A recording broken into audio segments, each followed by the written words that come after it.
Join us on I guess our second webinar. Want to give thanks to Christy for joining us here from the Certified Horsemanship Association. I think we have some good content for everybody. So I'll leave that up to Dean to introduce Christy formally. I just want to give everybody on the call some instructions on how to ask questions as we go through the topic. You've got really two options, and we're going to be monitoring both of them as much as we can. First of all, you have just a basic chat there, and all of these are found at the bottom toolbar there of the Zoom screen. So if you have a question, you can either enter it in the chat and make sure that that's going to at the very least all panelists so that we can catch that and get that over to Christy when the time is right. And then the other way to ask questions is through the Q&A tool there. So you can open, if you click on open a question, I believe is how it works, then you can ask questions there and we can monitor it, that as well. So throughout one of those mediums, we'll get an answer to any questions that any of you may have. So Dean, I'll turn that over to you. Okay. Yeah, thanks, Brad. And again, welcome to everyone for participating in the webinar today. I'll introduce our presenter to you. I've known Christy for probably 6 or 7 years now.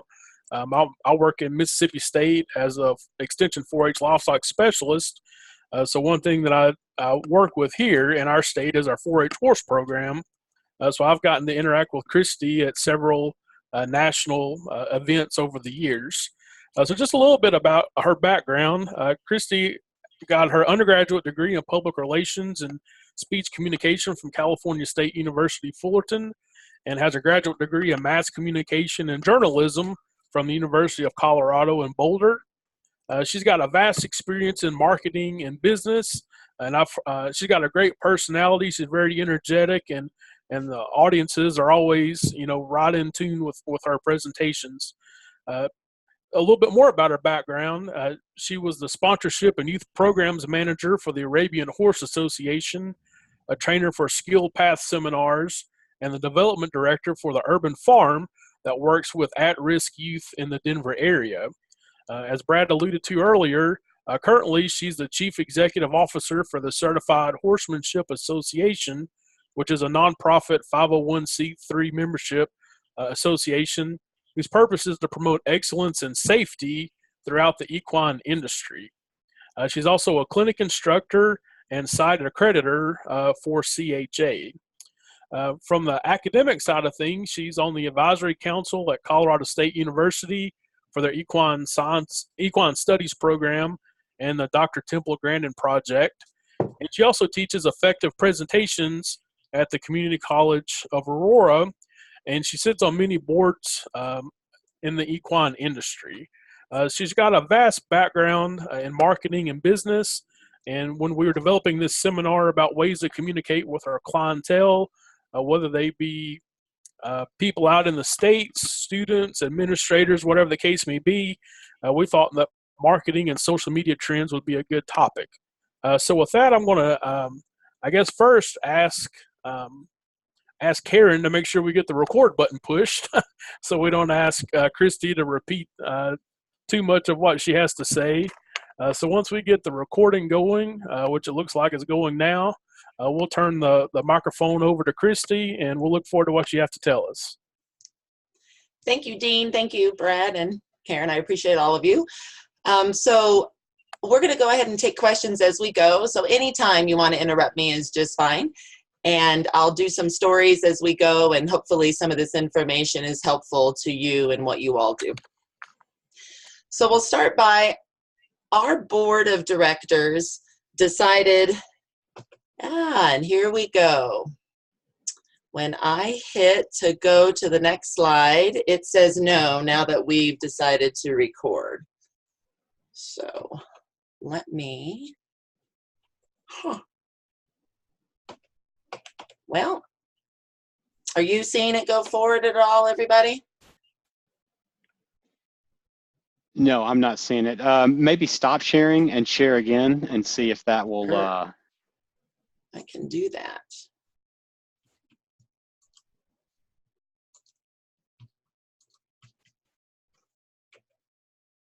Oh, it still doesn't want to. Well, I can see your slides now, Christy. Yeah, but you can't see. Ah, there it goes. There we go. Okay, super. You're All in right. good shape. So we started one of our board meetings. We have a mission, we have a vision, and we had our president say, what's our why? Why do we exist? Why do we care? Why do other people care? So we decided that we really needed to read Simon Sinek's Start With Why book. And for those of you that haven't read it, it's a good read. It's not boring. We highly recommend it. And it really is something that guided us to really succeed in this area. So we started with what are other why statements that are going on right now.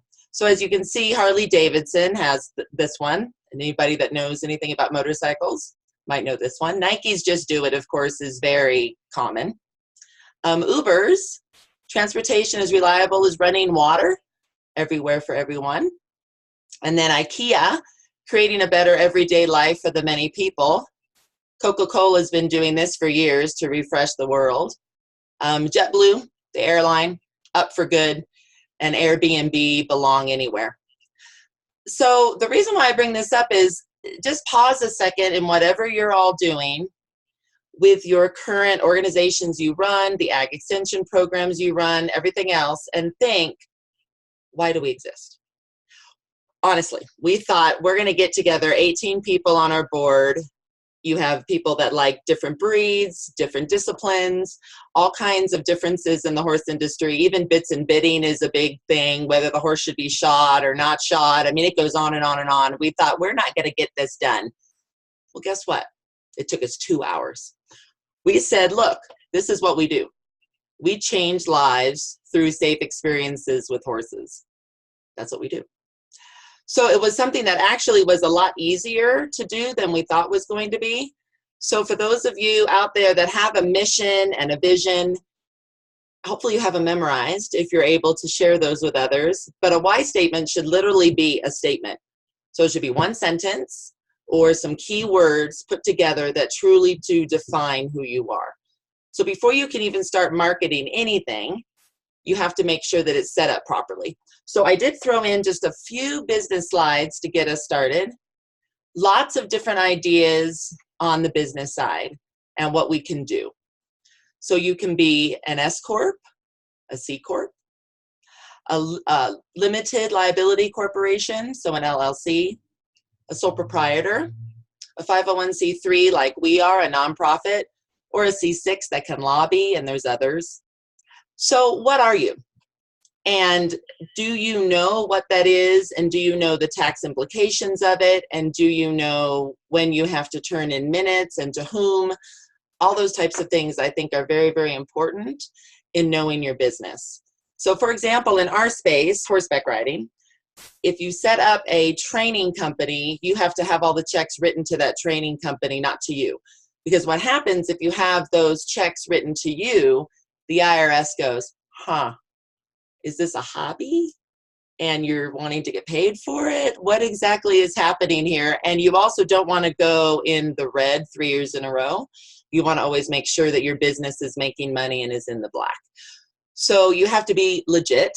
Obviously, for a really big university program, probably not a problem. But if you ever want to do anything self-employment-wise, very important to know. So who do you need in your court? Your CPA. It is really, really good to have somebody be able to tell you, you can write that off.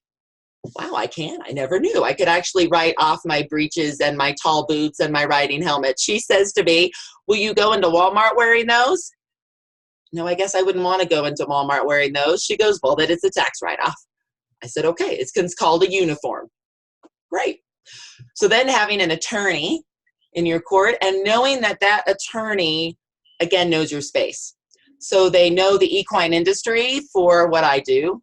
I wouldn't want to hire somebody that doesn't know the horse industry. And then a financial planner.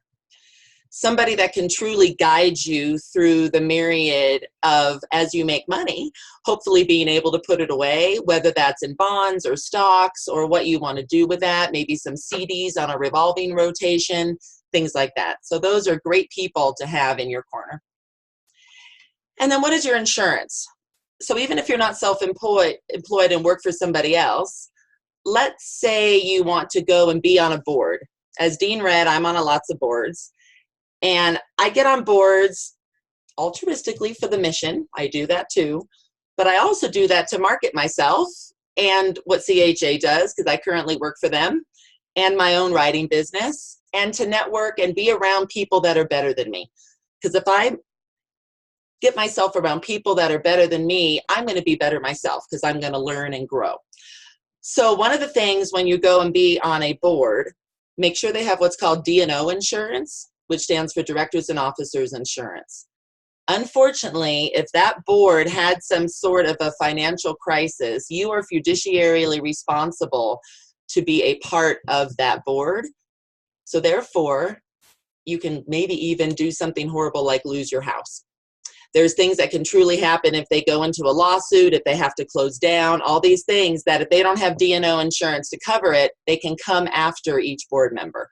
So really think about that before you join boards. Make sure that they have D&O insurance.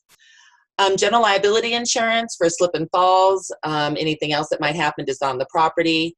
Professional liability for each person that's doing their individual job. And then workers' comp. Very important to have workers' comp, and then others based on the type of business that you might be in that are important. So it is, again, a general overview. So if we move on,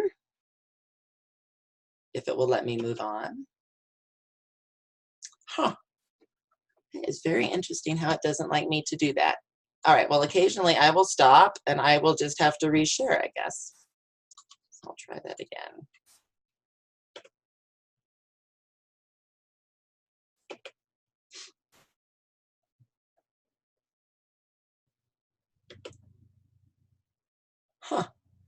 All right, are there any questions while I try to figure this out? We don't have any questions coming in. I'm not sure why.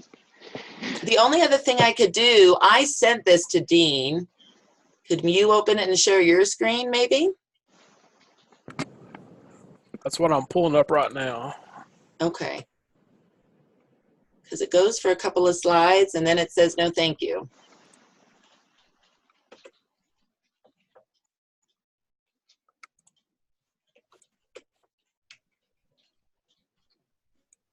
So I'll stop sharing mine.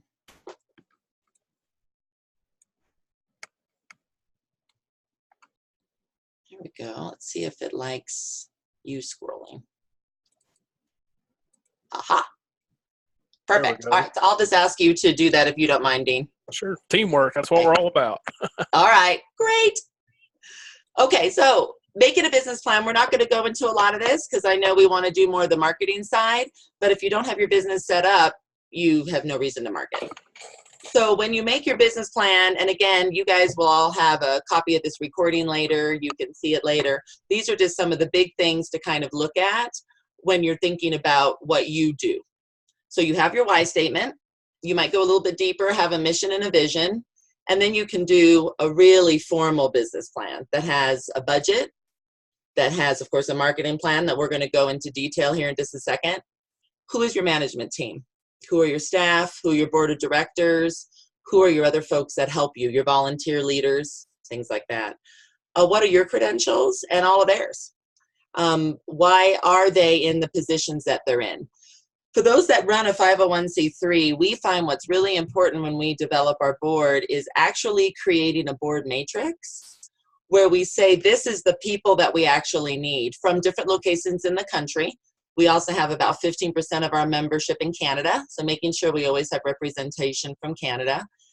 And then sometimes we need certain types of folks on the board. So we might need a lawyer because we're going through something that would be very helpful. We might need a marketer, somebody who's very good at social media, things like that to help us. So we create kind of a board matrix for not only our staff, but also our volunteers and the people that help us. Obviously your goals, minutes when you take your meetings, what you're going to price things as, which we'll go into here in just a little bit. All right, Dean, we can do the next slide.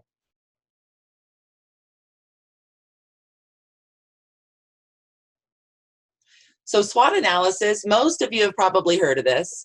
Your strengths, your weaknesses, your opportunities, and your threats. Very good to know what these are before you dive into marketing. So what are we really good at? What are we not great at? And you know what? You can't be everything to everybody. So it really is okay if you have some weaknesses. What are your opportunities for growth that you really want to try to go after in the future? And then what are some threats? The threats might be competition, that others in your space that are vying for your same clientele that you want. Threats might be weather. Threats might be natural disasters that come up. Maybe you live in an area that has a lot of hurricanes, so you have to really think about that. Threats might be, like in our industry, disease. Like we have diseases that come through the equine community, whether it's at horse shows and things like that, and then we need to quarantine those animals. So what are those different things and what do they look like? And once you kind of get them written up on a whiteboard, you can kind of say, okay, now what are the strengths in an order that are important to us? What are the weaknesses that we think are important enough to provide staff, provide training, provide whatever to make that weakness go away? Or do we just not care about that area because that's not something that we feel we need to do because we don't want to jack of all trades, master of nothing. We want to actually focus on a few things for our clients. So this is kind of up to you on what you want to do with this. But this is a really good thing to go through. So we can go to the next slide, Dean. So name your price. I put this under business, even though it's certainly part of marketing too. But calculate the cost of what the program is that you're trying to give.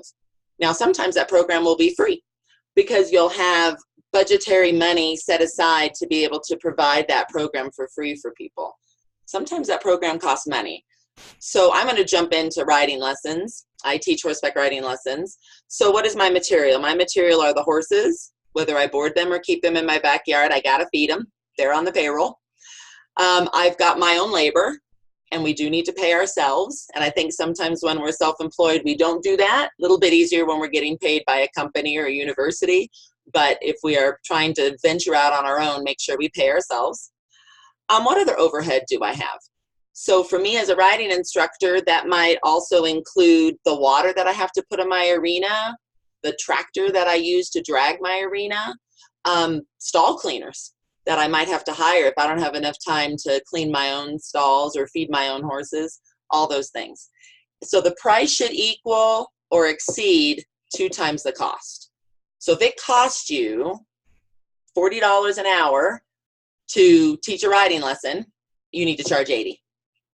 And a lot of times people go, well, I can't charge that. That's not going to work. You'll be surprised. So I lived in Evergreen, Colorado for a while. Evergreen, Colorado is the equivalent of living by the beach in California. Okay, so the closer you get to the mountains here in Colorado, the more prices go up. And the further out you go to Kansas on the plains, prices go down. So that's for houses, that's for sports you're involved in, that's for kind of anything, kind of how it works. So when I first moved here, I had been kind of out in the desert in California because I grew up in Southern California, not near the beach. So I was charging X for a riding lesson, okay? Then I moved to Evergreen, Colorado, and after I graduated from the University of Colorado at Boulder, which was also near the mountains, I started working for myself, and I decided to put up a flyer in tack rooms, tack shops, things like that, and I was charging what I was charging out in California. Nobody called me. So I asked a dear friend up there who was also teaching lessons, what am I doing wrong? She says, you're too cheap. Really? She said, yeah, you're too cheap. People don't think you know anything because you're not charging anything. That's what they charge up here. So find out what people in your area are charging for the same thing that you're offering and be in the middle or the high end. Don't necessarily always be in the low end. Don't give it away, right? Because if we give it away all the time, we're never going to do anything financially.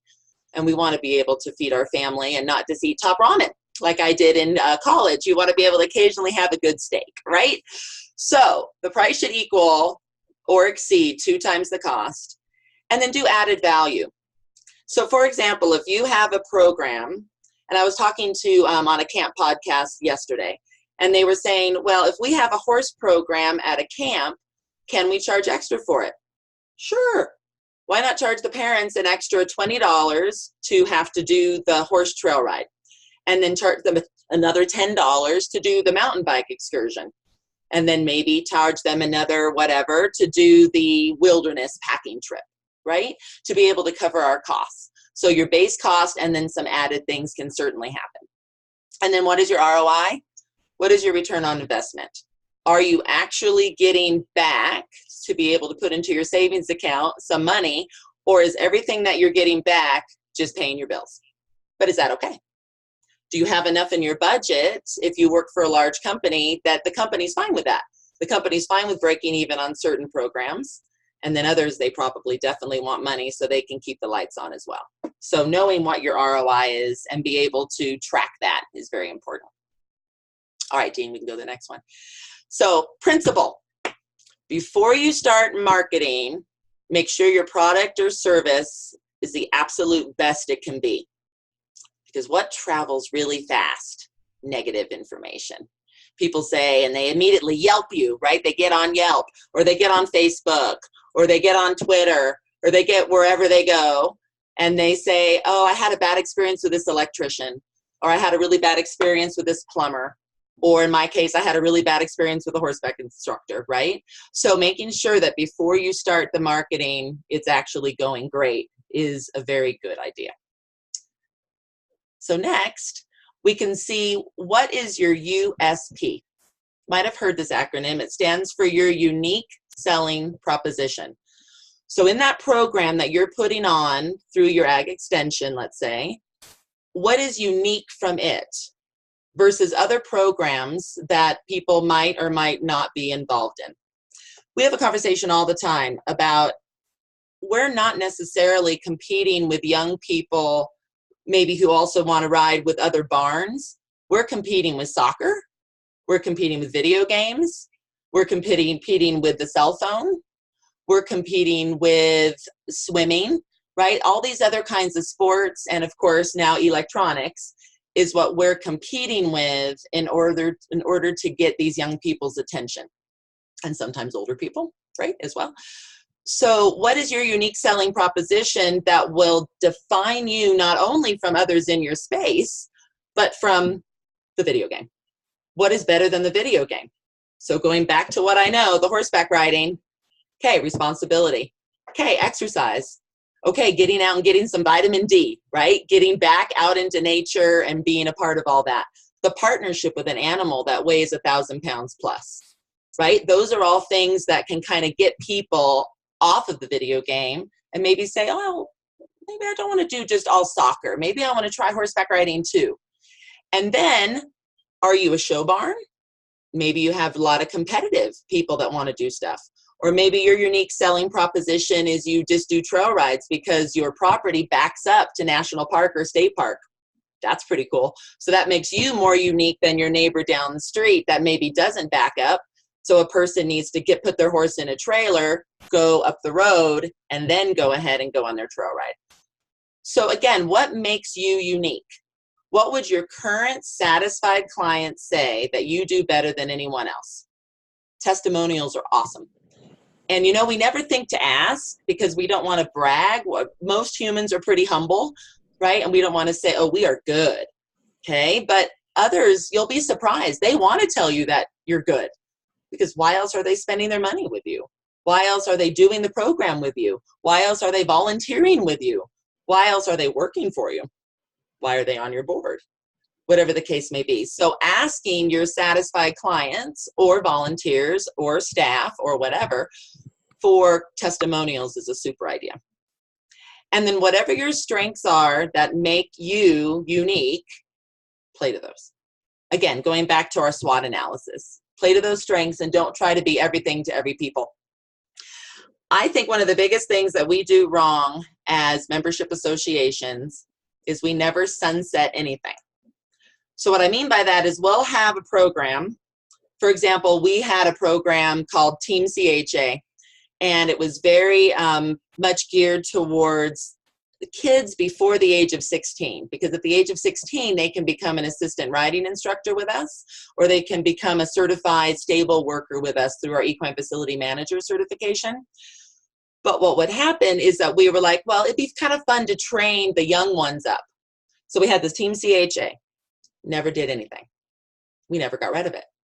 So we kept spinning our wheels, creating the monthly newsletters for the handful of kids that were a part of it. We kept spinning our wheels and taking time away and kept saying, well, it's already in the budget. It's really not that expensive. We'll just do it. But if you include staff time in your budget, oh boy, everything gets really expensive. Try putting on an event and putting on staff time.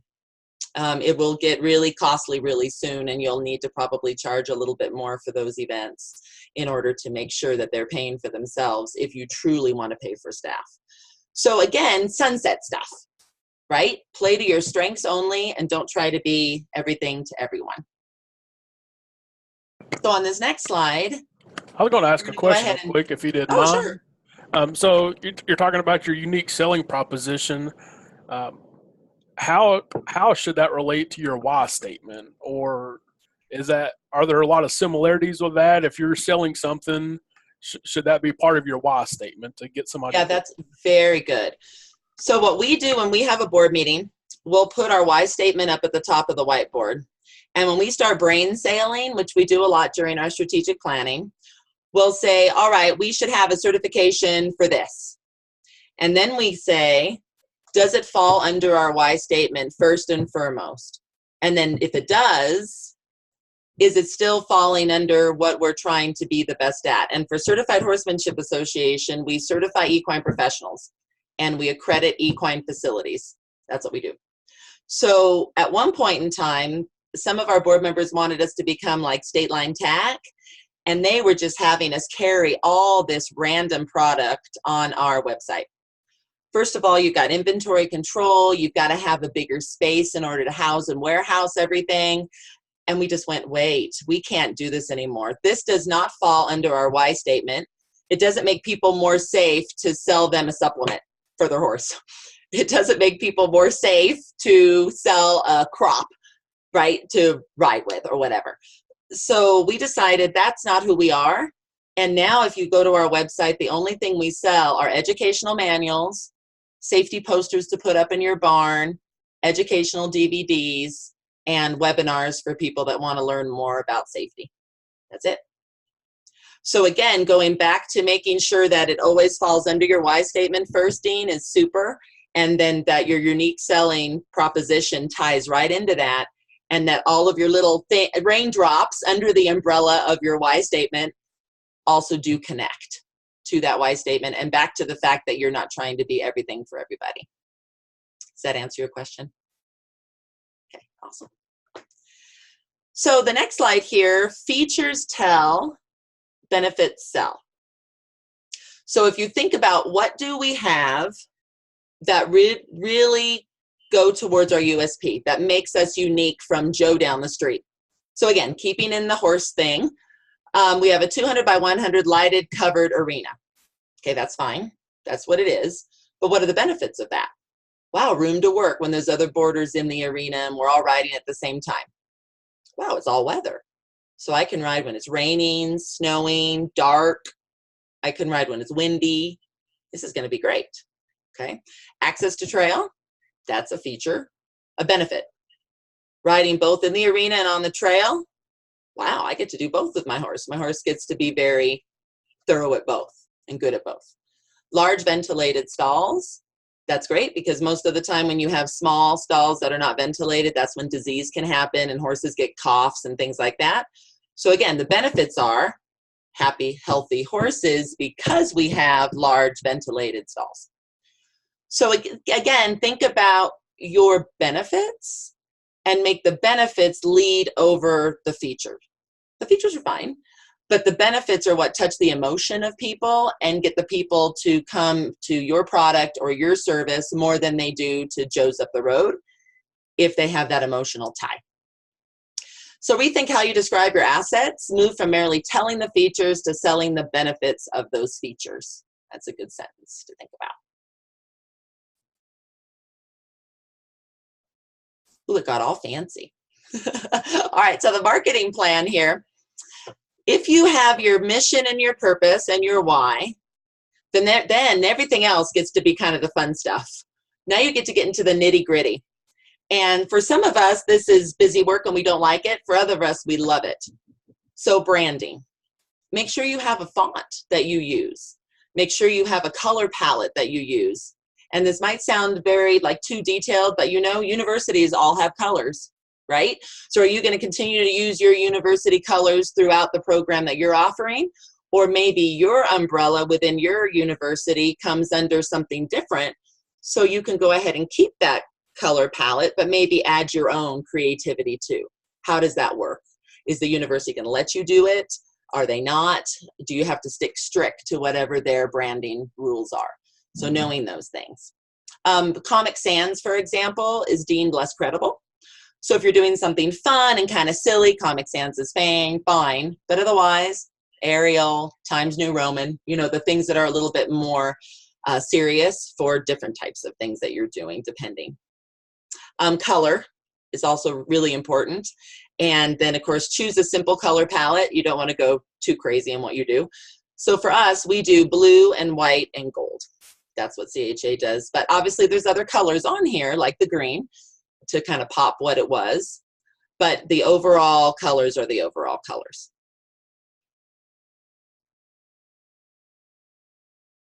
So have open communication with everybody.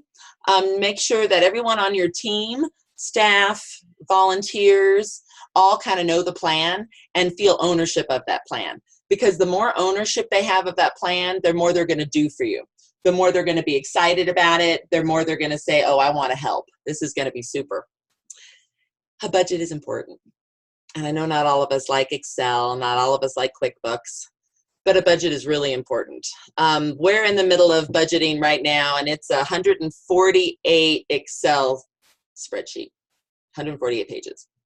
But it is good because then we detail down and we'll say, all right, if we're going to go to this trade show, this is how much this trade show costs. And then this is how much we think we're going to make an income at that trade show by selling manuals and DVDs and things like that. At the end of that budget cycle, we go back to that trade show spreadsheet and we say, oh, look, we really only made money on 3 of these trade shows. Do we get rid of the rest? Or was there enough marketing without actual selling that we think occurred? That might be useful too. But really being able to dive in and get into the nitty gritty, especially with things like travel that are so expensive, will really, really help you. And then tracking. However you're going to advertise, track it. And we're going to get into social media here in a second, so I'm not going to talk about that right now. But if you do other types of advertising, like let's say you do print advertising, do you have a code in there that they can talk about when they call you? So, and always make sure that the person answering the phone or answering the emails, first question, how'd you hear about us? And if it's Google search, okay, maybe you want to do more Google AdWords, right? If the answer is because of word of mouth, well, that's great. So keep that positive word of mouth going. If it was, I found you in this particular magazine, now you know where to advertise again. So the more you can ask, how did you find out about us, the better. And then being able to track that through promotions. We do a lot of like 10% off of manuals and DVDs and things like that with a code. And then they use that coupon code on our website. And then we can track all of those. And we can say, wow, that one coupon code really worked. Maybe we'll give a little bit more discount next time because that group is so actively engaged with us. And then we have a way of tracking what posts work on social media, things like that. A creative plan that fits your target audience. So if your target audience is, I have boys that are teenagers, so they're Generation Z. So if you've got your target market as Generation Z, how do you market to them creatively so that they hear your message? Because guess what? My boys, they are not on Facebook. They're like, Mom, that's old. So they're on things like Snapchat. That's what they like. I don't like Snapchat at all, but they do. So if you're going to target to that group, find somebody on your team that gets Snapchat, understands that platform, and wants to drive that traffic. But if you do a bunch of surveys and you find out that most of your demographics are women, let's say, in between the ages of 40 and 55, guess what? They live on Facebook. They love Facebook, a lot of them still. So if that's your social media plan, then that's a good way to do that. So always making sure that your creative plan fits your demographic. And then know your competition and know how you're different from them. We get asked a lot at trade shows, how are we different than some of the other certifying bodies? Well, our first answer is we're the largest. We've certified 35,000 people in 52 years. At any given time, we have about 4,000 that are current with us. So that's always our first response. But our next response is we don't certify by video. And a lot of our other folks out there that certify do. They do a lot of online with video certification. Our board has held true for the longest time that when you go to one of our 3 or 5 day certifications and you accidentally duck under the neck of the horse when it's tied to go get the grooming brush over there, oh, that's not really safe. So then we can have a conversation with you about that. You probably would have edited that out of the video, right? You wouldn't have sent it to us. So the real time for us works. So knowing your competition and knowing how you differentiate from them and then be able to say, without being negative towards your competition, is this is how we differ from them. And that seems to be a great way to do that. So who are your customers? We talked a little bit about this. You can't have age 0 to 100 in everybody. That's just not really going to work. You really need to target your group down to your demographics.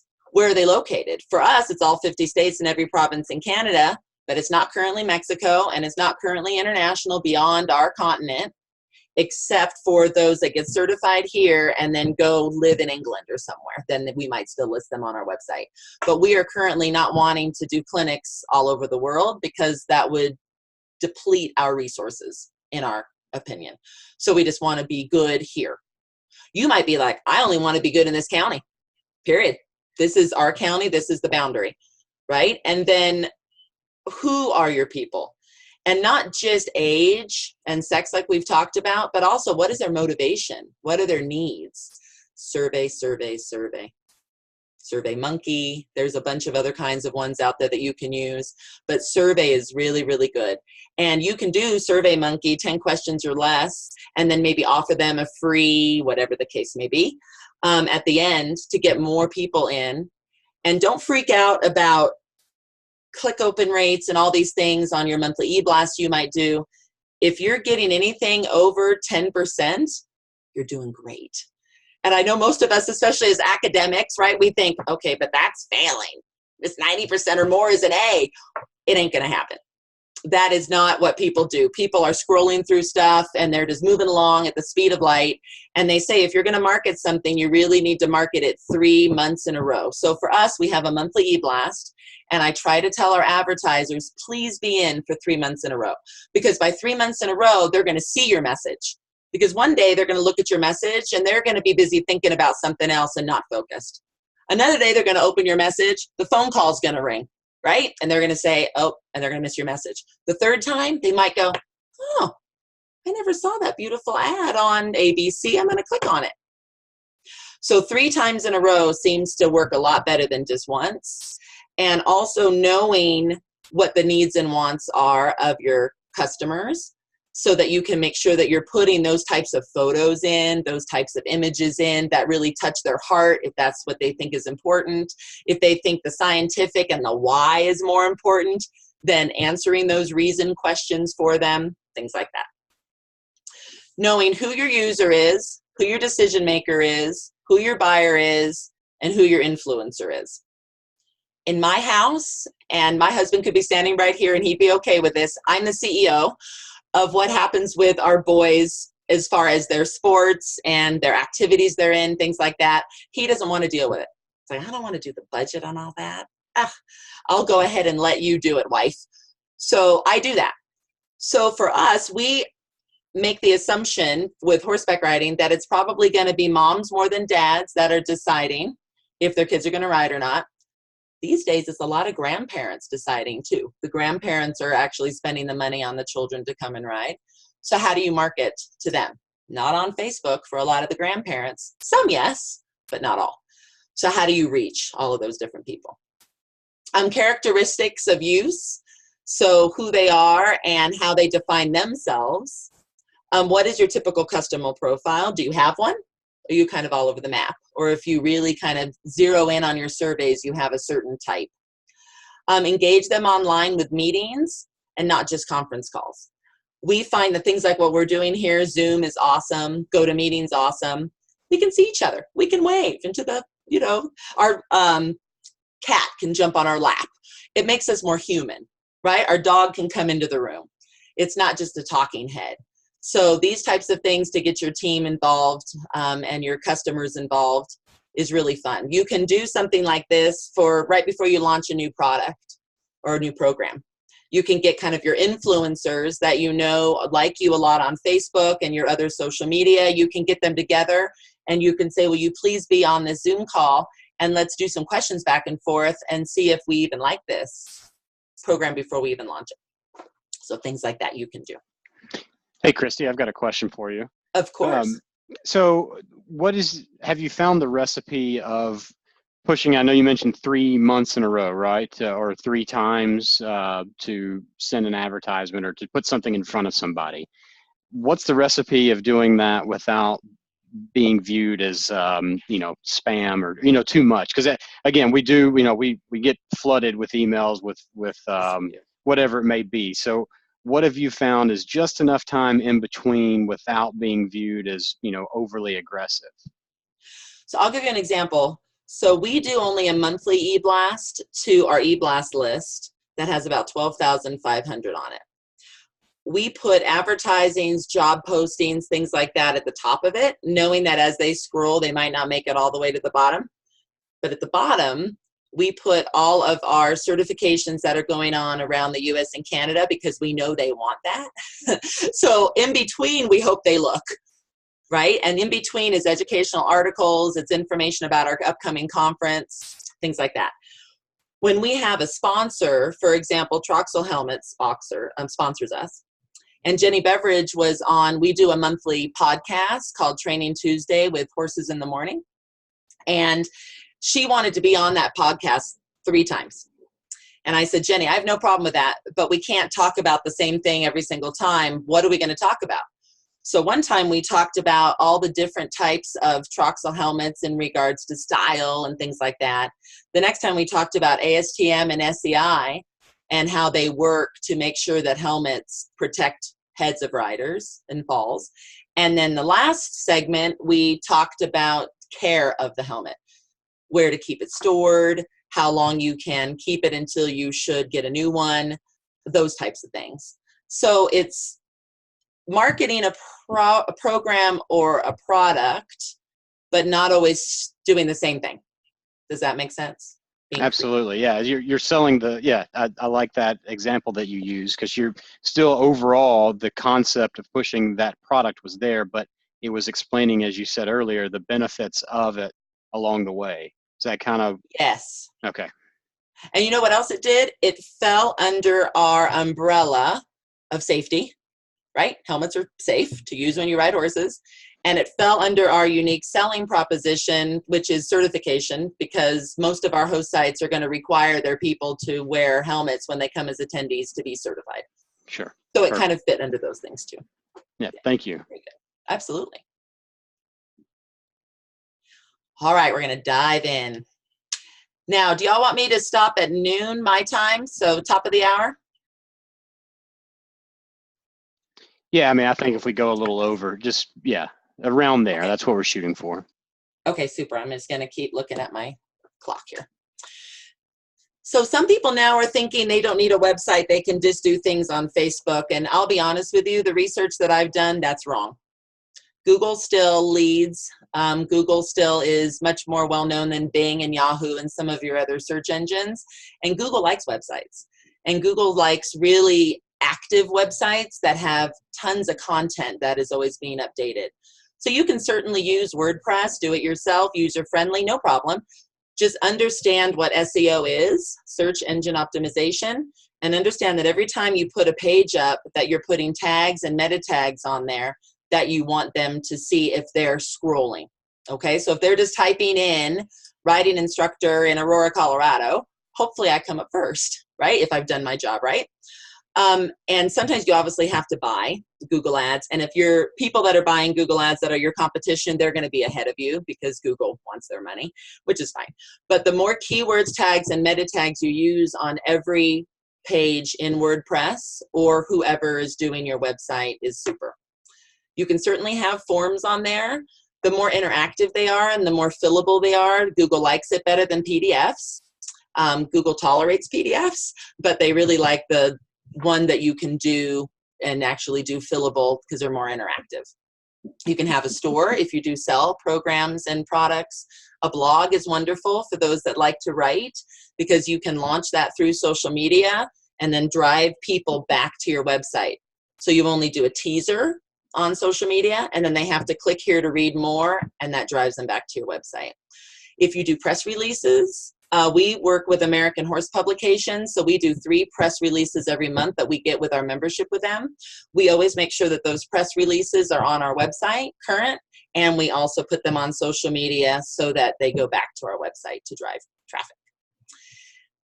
This IRFAN view is really good for photo sizing because if somebody goes to your website and they have a huge photo that comes up, it's going to take forever. And most of us want to take photos that are high res so they look good in print. So this particular software, and there's many other softwares out there, this is just the one we tend to use, will resize it so that it comes up still really nice and clear and not pixelated, but it's certainly much smaller than 4 megs or something. As far as social media goes, these are kind of the big ones that we personally use through Certified Horsemanship Association. Obviously, there's lots of others. That upper left is Twitter. Obviously, YouTube is the top right, and then LinkedIn and Facebook. I'm sorry, Instagram is top right, and then YouTube at the bottom. So what we do probably the most is YouTube. We truly believe in videos and that videos really do stimulate people. And a lot of people love videos, especially a lot of your young peoples, right? They're looking at memes all the time. They love their memes. They love the fun and they love the action of a video. They love being able to learn via video. You've got the visual learning then and the auditory going on. And then the kinesthetic, if they're doing it while they're pausing the video, right?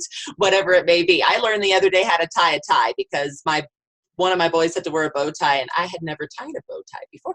So I Googled how to tie a bow tie, came up on YouTube, found out how to do it and made it look good. And then I gave it to my son and I said, for the future, you don't have to ask me. So you can find anything now, right?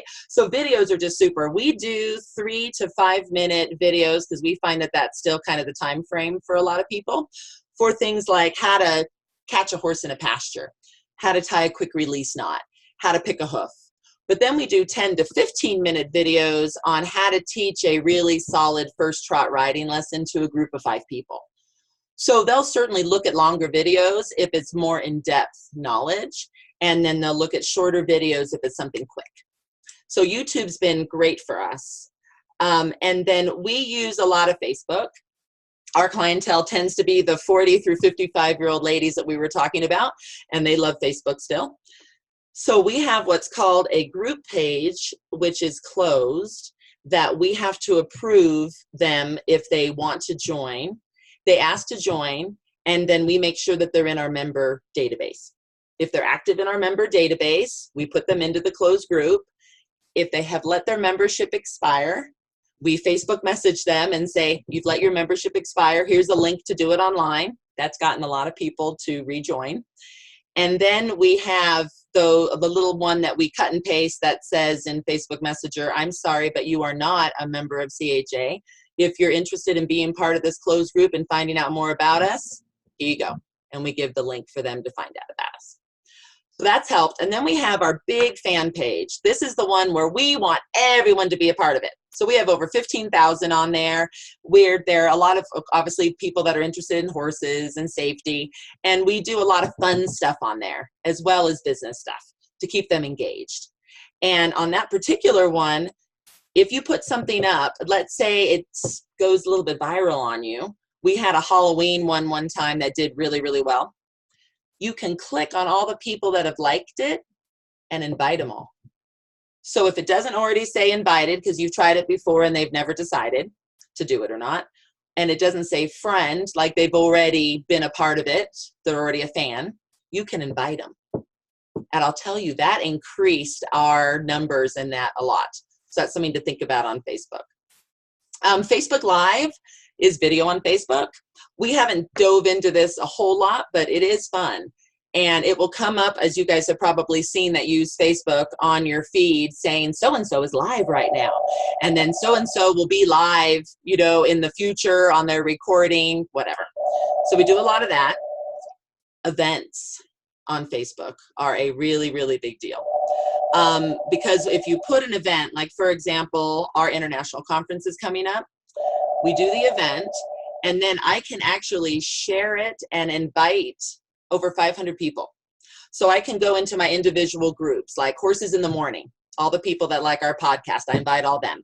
Then I can go into these other groups that I'm a part of, like lesson plans for riding instructors, whatever, invite all those people. At 500, it maxes you out because then it wants you to boost your post. But people that say I'm interested, or people that say, oh yes, I'm going, now are getting reminders. So Facebook will say, don't forget in a week, you have the event coming up. Don't forget today, the event's coming up. So they kind of advertise it for you, and then you can message all of them simultaneously. You could put a little thing in that says, don't forget early bird registration for conference is coming up, bam. So it becomes a little marketing tool for you, which is super useful. And then Hootsuite that you see there at the bottom, that is just a way to schedule your post ahead of time. Posting once a day is probably pretty good. When you post more than that, people tend to get a little irritated. You could post even less than that. You could skip the weekend, whatever, or use Hootsuite all week long, sit down and in 1 hour, create your posts and schedule them. And Hootsuite will automatically put it up for you, which is nice. And then, oh, I'm sorry, one more quick thing on there. Boosting posts, you got to pay for that. But we find that boosting a post works really well for us because you can target on Facebook and say, this is the age of the people I want. I want women. You know, I could exclude the men, or I can say I want the men. I can say I want them all in this location. So for our conference this year, it's in Buffalo, New York. So I'm going to hit New England. I'm not necessarily going to hit people in California that might not fly all the way across country to be at it. So I can really, really target it. I can even say, I want them to have a picture of a horse in their profile. I want them to say riding instructor in their profile. I can be that detailed. And then you can say, I only want to spend $100. So after you get to enough likes and clicks and everything else where Facebook charges you, at 100, it'll stop. And then if it's gone really well and you've marketed it great and you make them use the code FB, so they get a 10% discount when they sign up on your website, right? Then you know it's worked, boost it again for another $100. So those are some things to kind of think about with Facebook. And then LinkedIn, we just do this really for the professional side. This is a lot for your resumes, things like that. So we'll do job postings on there for our different barns and stables that have jobs. We truly use LinkedIn for what it is, which is really business-based. And then Instagram, pretty pictures. Pretty pictures of horses running, pretty pictures of a group riding lesson happening. And then to find out more about a group riding lesson, click here and it goes to our store and it sells our manual. And then Twitter, we don't do a lot of independent stuff ourselves on Twitter, but you can set it up on Facebook that it'll downsize whatever you put on Facebook to the number of characters that Twitter needs and then tweet out everything you Facebook. It's not the greatest way to use Twitter. Twitter actually doesn't recommend that, but that's the way that we currently use it. And then tiny URLs is instead of having your URL like this, it can become really small, but now you can actually just hyperlink the word. So you can highlight the word in Word or in Outlook and then put your hyperlink in there so that they're never clicking on the hyperlink, they're clicking on the words that goes to your hyperlink. That works the best. All right, next slide. Let's see where we are time-wise here. Okay, so we talked about SEO. We talked about if your website's searchable. Obviously, Google changes algorithms a lot, so making sure your content is refreshed a lot. They send out bots to kind of check everything. So always make sure that's good. New content getting uploaded at least weekly, if you can't do daily. And then the whole PDF thing we talked about, having a store. We're getting into video streaming now. We used to do DVDs. We still sell them online and will until we sell them all. But we found out now with everyone doing video streaming, Netflix and Roku and soon to be Disney, and it just goes on and on, that's what they expect from us. So we actually work with a video streaming company that we pay monthly, and we're about to launch in 2020 all of our DVDs in video streaming instead of an actual CD being sent to them. So that's something new for you all to think about too.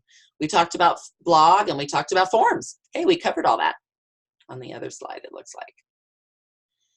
So users focus on faces and look in the direction the face is looking. So that's kind of an interesting little thing to think about. Try not to use columns as much as you can. Try to use more the big pictures. And then 77% of users, they're saying these days, will not scroll on the pills on their PC, but they will on their mobile device. They'll just keep on scrolling because they're used to scrolling. That's what they do. And make sure that your website works mobile, because if it doesn't work mobile, it's not going to work, because a lot of people are using mobile devices now more than PCs. Blue is still the best color for links. That's really detailed, but 27 character wide for a search box, because that kind of everything will fit in there. So these are just, again, some really detailed things that you can get from the recording later that will help you as you're going through and updating your own websites. So advertising in general, the QR code does still work. You can certainly be at the restaurant and sometimes you'll have the bottle of ketchup on your table and you could do the QR code and it will tell you everything you ever wanted to know about Heinz. Heinz will tell you everything about them because it goes directly to their website. So sometimes QR codes will still work based on what you're doing. Groupon, Living Social, Woot, Yipit, Neil Deals, it goes on and on and on. There are so many different ways to get your message out. But remember, anything that you use here comes with a price. So we had a writing instructor who wanted to advertise her lessons, and she was using Groupon. She unfortunately didn't put a good time limit on Groupon and ended up having way too many that she could accommodate on her own with just her small herd. So she ended up getting Yelped, which is negative, and had a negative review on Yelp for that. So before you Groupon or Living Social or do any of this, make sure you do it on a time frame that works and at a discount that really does work for you, because Groupon's going to want their money. So you don't want to be working for free. And going back to that one slide that talked about 2 times is what you should be charging of what your actually cost is. And you don't want to have to pay Groupon so much that you're back to not getting paid yourself. So you want to just kind of really look at that. Do you want your advertising county, city, state, nation, continent, world? Where are you? Obviously, we talked about email campaigns. Some do it daily. Some do it weekly. We chose to do monthly because we had less people unsubscribing. And we actually have a 24% click-through rate and a 30% open rate. So we actually do quite well with it. When we were weekly, we were almost half that. So we decided that monthly was better. Nextdoor and Craigslist, of course, are a lot of ways that people are finding things for free, finding things that are a small charge. Nextdoor is literally next door.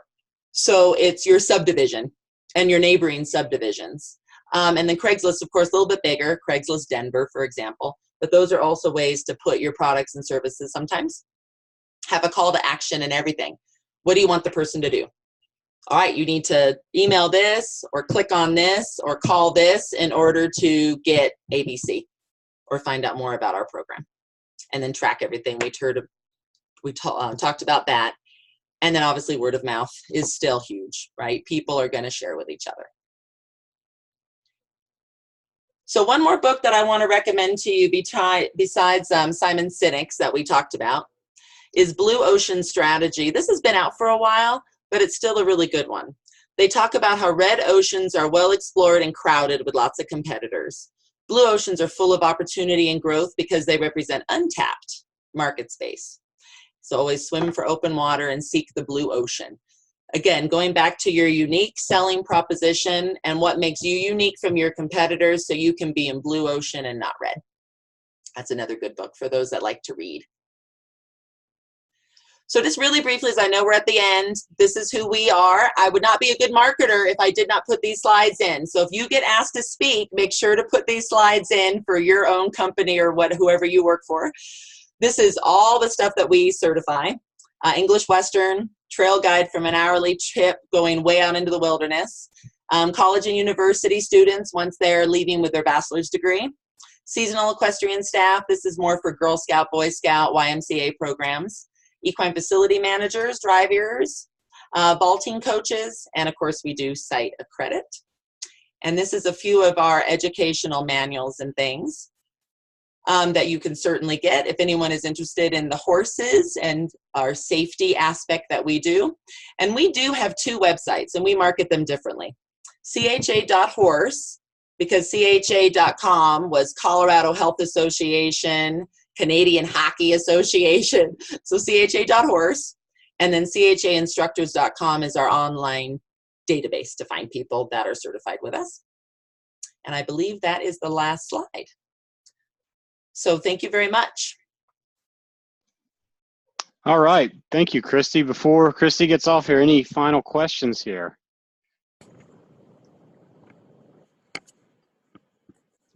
All right. Dean, I'm not seeing any questions on my end. You see anything I'm not seeing there? I'll throw one out at you real quick, Chrissy, just to kind of wrap it up maybe. You talked about the advertising and the importance of that. Should you try to pick some keywords or things out of your why statement for your advertising to try to keep yourself on track? That is a really good one. Yes, again, in your strategic planning, when you kind of brain sail, every time you can go back to that is super. So for us, it's the word safety and it's the word horse. It's in everything we do because that's who we are. So yes, picking those key words and keeping them in all of your messages for advertising is a super idea. Okay.